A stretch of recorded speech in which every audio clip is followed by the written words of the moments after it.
Hello, my name's John Capobianco, and today I'm going to be exploring in a multi-part video series a solution I've come up with, and it's a little bit difficult to do a bit of a chicken and an egg.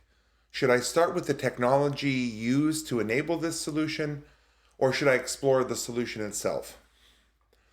In this first part, we're going to be exploring the components used, the underlying infrastructure, and my personal toolkit to enable GPU access at a hardware level through multiple layers of abstraction from Windows to Linux to Docker to Kubernetes to pods within Kubernetes, from just a personal home gaming machine with a Nvidia card.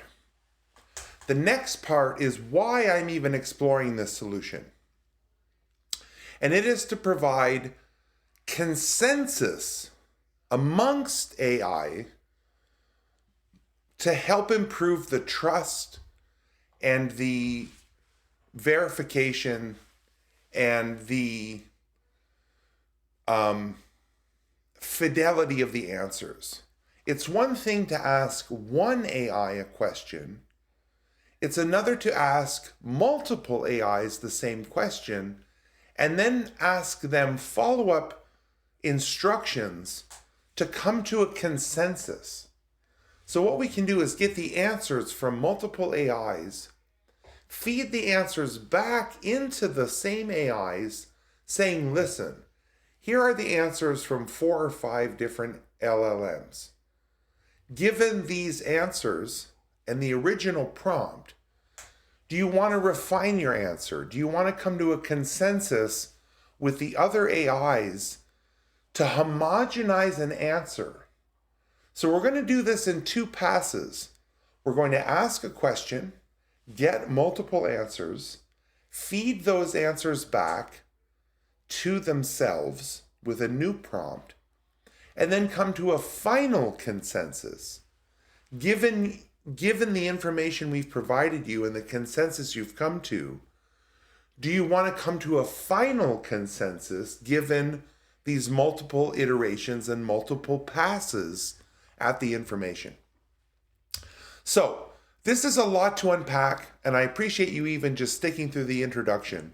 I'm going to be using Excalidraw to draw up the idea, draw up the physical topology, and then I'm going to go from start to finish on what you need to install and how you at home can start working with Kubernetes. Now, Kubernetes has been around for a while, but it's really starting to establish itself and take a foothold in modern microservices-driven solutions, where we can have microservices that fulfill an individual function as a pod that is orchestrated and connected with back-end networking for us to expose these solutions. All right, so let's get into the video. We're going to first start with the actual Kubernetes infrastructure stack. All right, let's get going. All right, to get started, what I want to do is have a user prompt. Actually, let's start with this. Upload a PCAP or PCAP NG packet capture file. So I want the user to be able to upload a PCAP, and then from there, can we chat with it, right? Can we prompt, ask questions about said PCAP in natural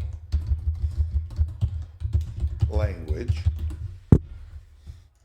All right, and then now here, this is pretty standard stuff. What we are going to do is retrieval augmented generation, but instead, can we send this out to n number of LLMs, and we'll start with 4, right? And these are LLMs, or actually let's call them small language models via Ollama. Actually, let's not get into the technical, right? So can I send this to various small language models and get their answers, right? So each of these is going to have individual answers. And, right, so this is just an answer. Now, what I want to do that I think is novel here, right? So we have these individual answers. Can we then send them back to the small language models, right? So we have these 4 small language models. Can we take the answers, right? So SLM A1, SLM A2,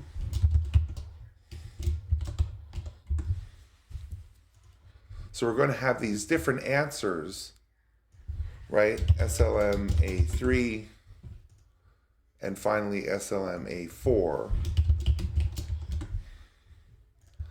And how am I doing this? So let me grab a quick image here.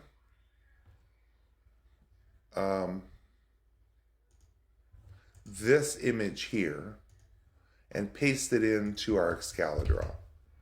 So let me minimize this. And here is what is actually happening here in this first part. So this is a lang chain.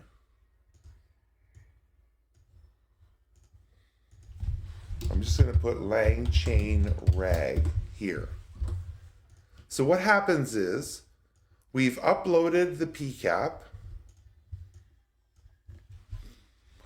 and let me move this. I can't move it anymore. Yeah, let me move it back here. So that's where the question is going to come in, is with the retrieval augmented generation. So the source in our case is JSON. It's not PCAP or PCAP-NG. We're turning that PCAP into JavaScript object notation because there's a LangChain JSON loader to load it, transform it, do embeddings. Now on embeddings, I'm going to call out a little arrow here, and I'm just going to say OpenAI, because we're using the embeddings model from OpenAI to do the embeddings. Embeddings are nearly free. I'm talking about pennies here. So let's just use OpenAI as a service to do the embeddings. The vector store is Chroma DB. Let's make that a little bigger. Chroma DB. And then finally, these retrievals are these LLMs. So we're going to ask the question and do a conversational retrieval chain using the small language models. So now that we have our answers, okay, what we're going to do here is a new prompt. And what we're going to say is consensus prompt.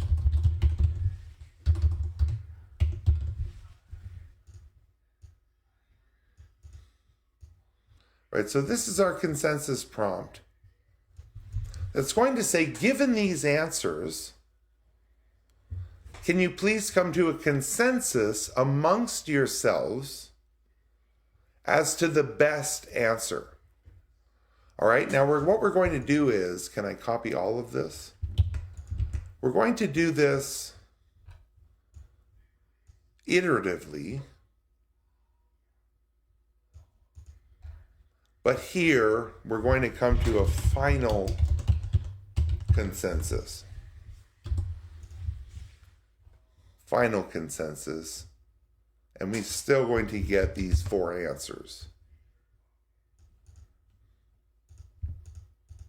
Whoops. All right, so ultimately here, in this layer, at the end, we've given the retrieval augmented generation capability to augment the original prompt with vectors that are chunks of the PCAP data. We're going to ask 4 different AIs. What can you tell me about this packet? What's the source and destination IP, etc. We're going to let them answer once, feed those answers back to come to a consensus, and then feed them back a final time to come to a final consensus. Now this process, right, we're able to do this n number of times. However many times we want the LLMs to continue to refine their answers. The other thing is that we can scale vertically as well with various SL or NLMs. Now, this could also be open source, which is what I'm using. Or it could be paid cloud services. All right, so let's zoom out a little bit. And this is the conceptual idea on why I even need Kubernetes to begin with and what my intention is. And my intention here is to get the so-called best answer via democratic consensus. Now, why do I say democratic? Let's just say that, for the argument's sake, this LLM is an outlier and doesn't agree with the other answers. Because it's 1 out of 4, that hallucination, that incorrect answer, should be thrown away or filtered out through the natural consensus mechanism here. All right, so what do we need to do to get started? The first thing that I want to highlight to network engineers, to beginners, to anyone getting started, is that with your Windows 11 or 10 machine, or 9 or 8 or whatever, if we go to the control panel,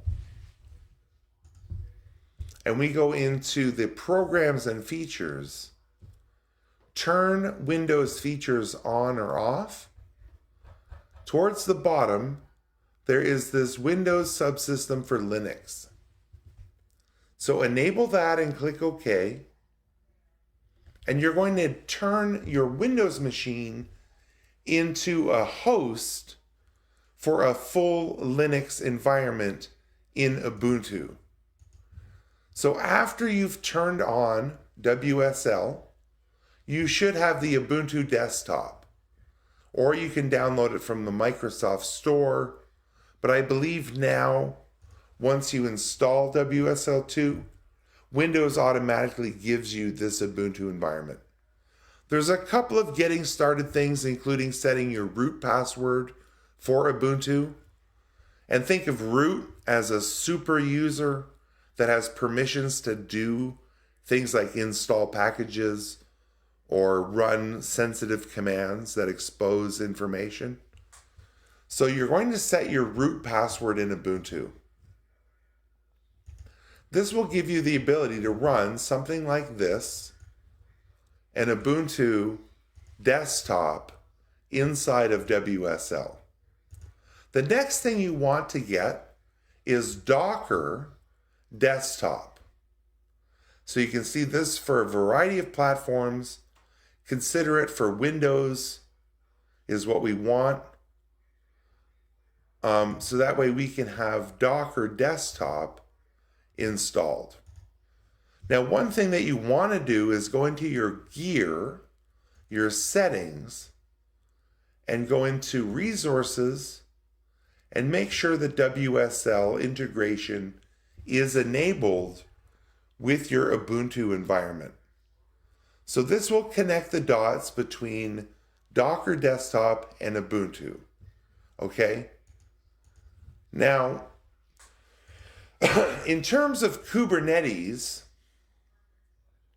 how we can install Kubernetes.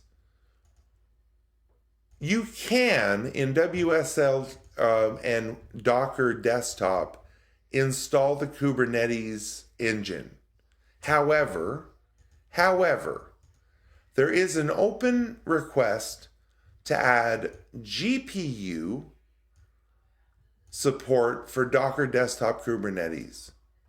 Now, I've tried absolutely everything, and at one point I believe this worked, but it is no longer supported. And I have tried absolutely everything in my Kubernetes in Docker desktop to make it work, meaning expose GPU access to my Kubernetes cluster. Now, what do I need Kubernetes for, and what do I need Docker for? Kubernetes, known as K8s, open source system for automating deployment, scaling, and management of containerized applications. And that's what I'm doing with Docker, is containerizing these applications. I also want to run certain public open source containers to access my LLMs. So if I go back to this system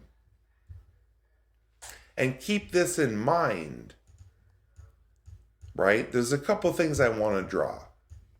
First, I have my Windows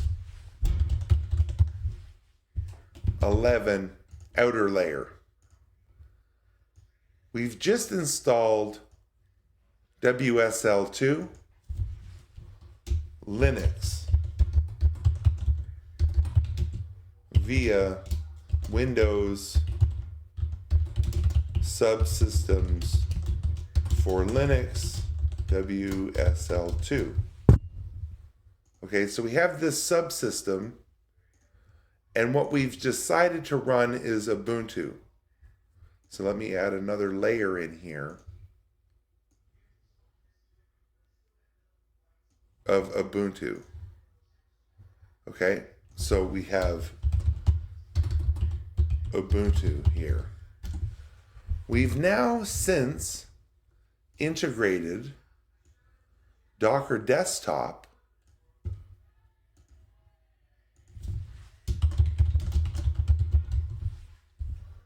and we're going to install Kubernetes.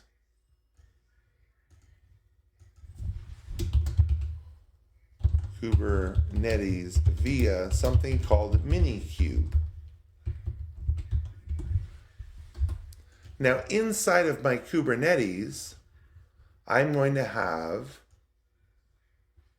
different Ollama servers as pods.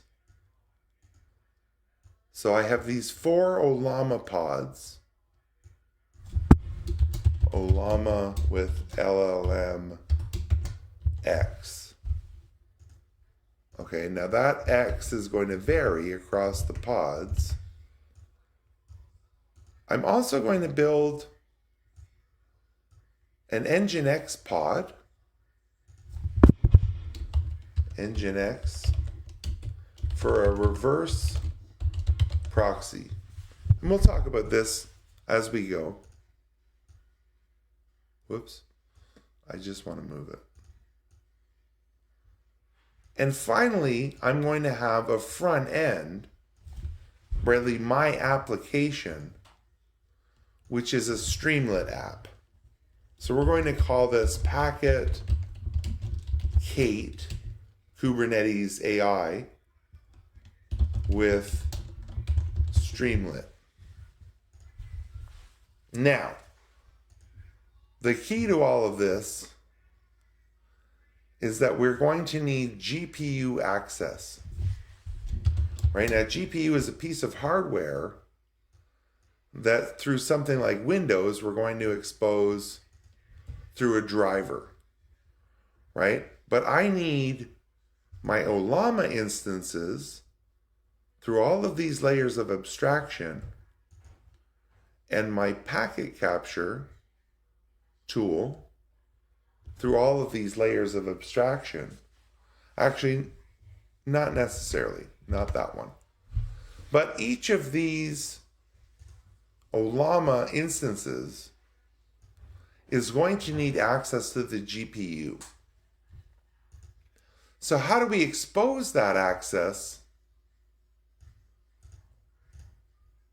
Through all of these layers of abstraction, right? Given there's a bug. So that's what Kubernetes is for, is this image, to orchestrate access and communication between these various pods. So that way I can perform this proof of concept, right? If we can see the connection between the two here, I'm going to want to have access to n plus number of pods, my Streamlit app and my reverse proxy all working together, orchestrated through Kubernetes. All right, so Minikube is a local Kubernetes focusing on making it easy to learn and develop for Kubernetes. Now, what I found through various commands and implementations was that Minikube could actually access these GPUs versus the Kubernetes desktop, which does not have an integration for the GPUs. The other thing I've mentioned is Ollama. So each of these 4 servers hosting the LLM, we can run Ollama as a Kubernetes pod. And then, right, we're going to run it for Linux. But we're not going to run it like this at the CLI. We're going to build a Docker container from Ollama.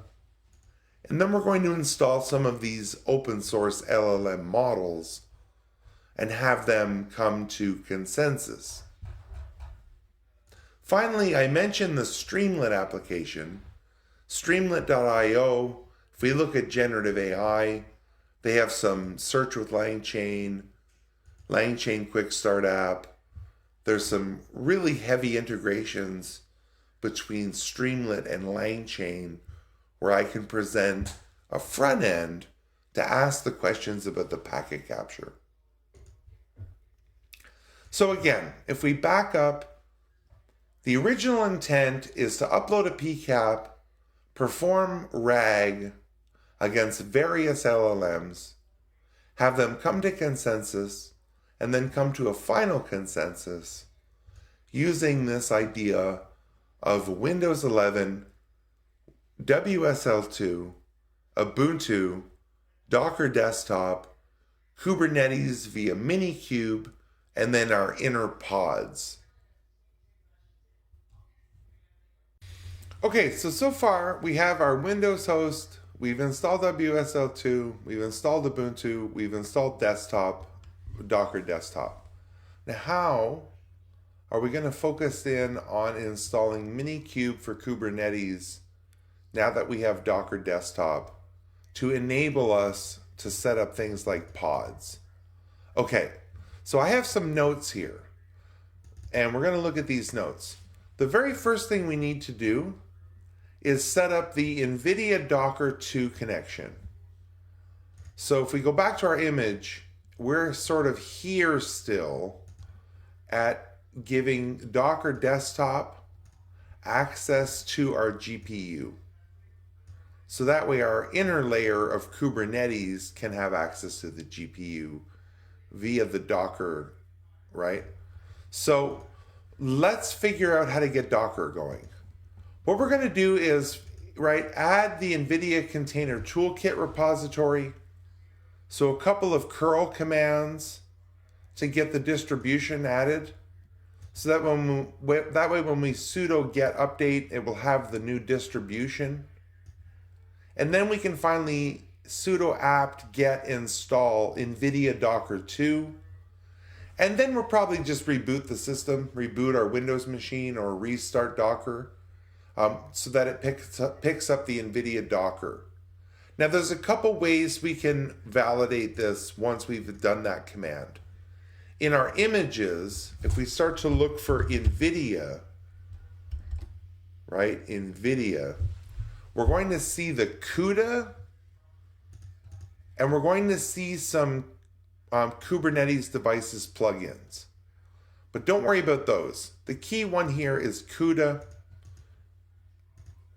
These are me trying to get the Docker desktop to work with Kubernetes, and none of these plugins worked. So the key for you is that we have the Nvidia CUDA in the Docker desktop. The other thing is, at the CLI, we can run Nvidia SMI. And what you should get is some driver information and your CUDA version.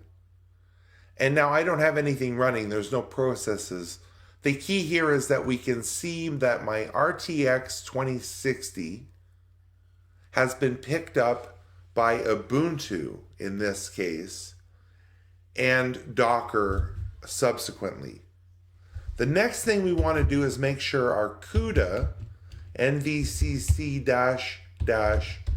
version, that we have our CUDA compiler driver. So now this confirms that the Ubuntu stack and the Docker desktop stack have access through drivers and through toolkits to the GPU. Okay? So the next thing that we want to do is actually test something. So if we do a Docker run with --GPUs all and an Nvidia CUDA image, it's going to pull that image. I already have it locally, but we can actually confirm that my Docker desktop layer has access to the GPU with that command. Now, Minikube. The next thing we want is to establish this Kubernetes layer with Minikube.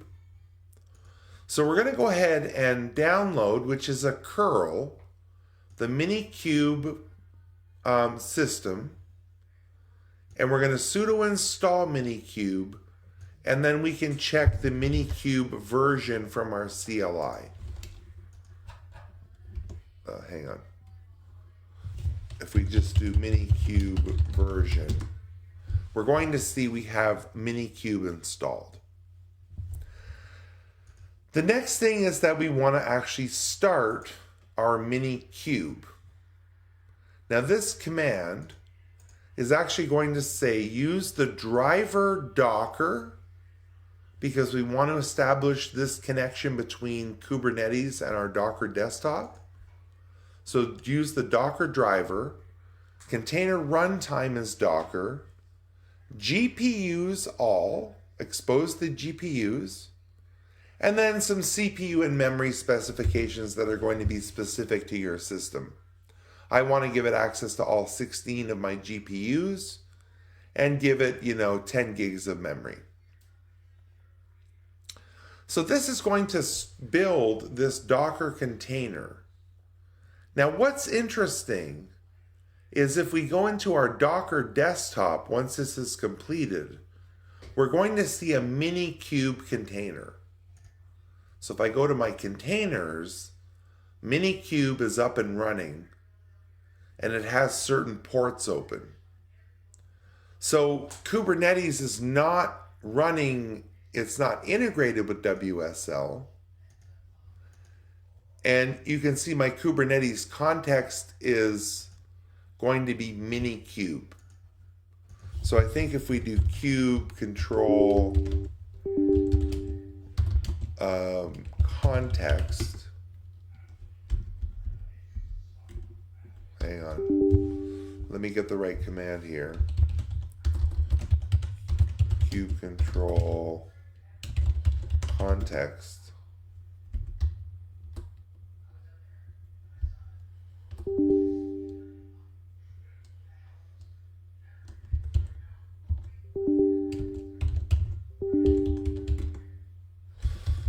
Get context. Anyway, let me quickly look that up. I don't have that in my notes here. We want to make sure that our context is not the Docker desktop.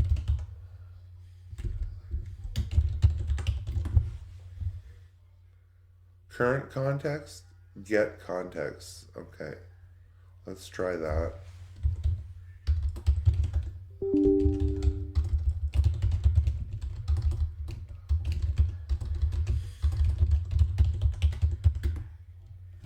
So we want to make sure that our Minikube is the context.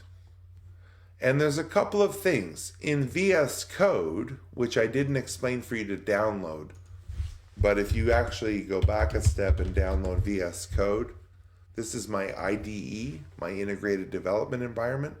You're going to want to download this. This will be fully integrated with Minikube, Docker Desktop, all of that great stuff. So if I go into my Kubernetes extension for VS Code, we can see that I have my Docker Desktop and my Minikube. Now I don't have anything running yet, but this is a good sign. Okay, a couple of follow-up things we still need to do.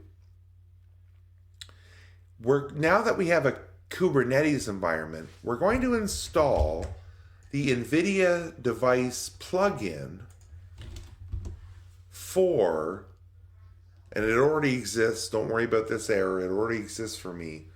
But what this is going to do is make that connection between our Kubernetes environment and our GPU, okay? So, we're going to install that plugin. A couple of more commands we can use to verify some things. What we can do is grep for Nvidia in our cube system. Sorry, hang on.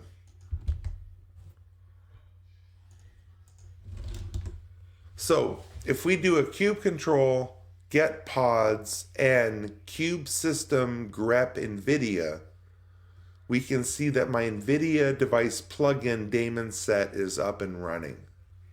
Now, some other things we can do is if we describe our node, we should be able to see, and this is extremely important, is describing the node.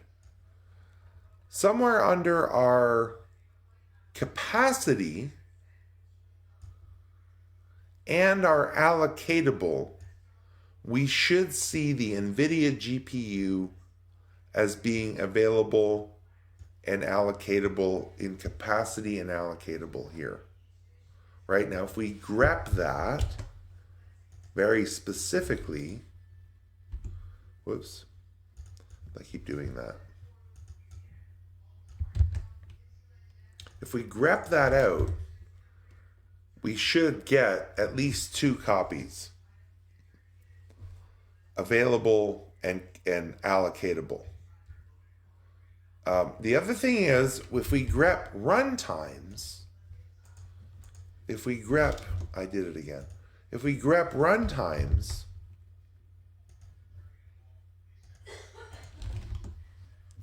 we're going to see that we have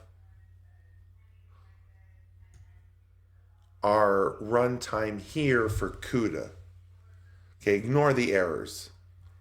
But we do have a runtime in our container daemon for the Nvidia. One last thing is if we do a describe our node and look for capacity, we're going to see that we have an Nvidia for capacity here. We could also do that for allocatable. So my next steps in this video are going to be getting into the world of the coding aspects of the video and how to apply these configurations that I built to build the pods and such. So if you've enjoyed this, stay tuned for part 2, where we're going to actually build our Kubernetes pods and do some consensus-based artificial intelligence work. Thank you. So I hope that makes sense. Part 2 of this video, I'm going to actually get into the code, the configuration from a system perspective to give your GPU access all the way down through the stack, and then how to build Kubernetes pods, how to provide a front-end load balancer, how to build an NGINX reverse proxy, how to build the Streamlit application, and ultimately provide this consensus approach using Python code. And the LLMs and the APIs we've exposed through our Kubernetes configuration. Thank you so much for sticking with me. Part 2 is going to be all about the code. So let's get to part 2.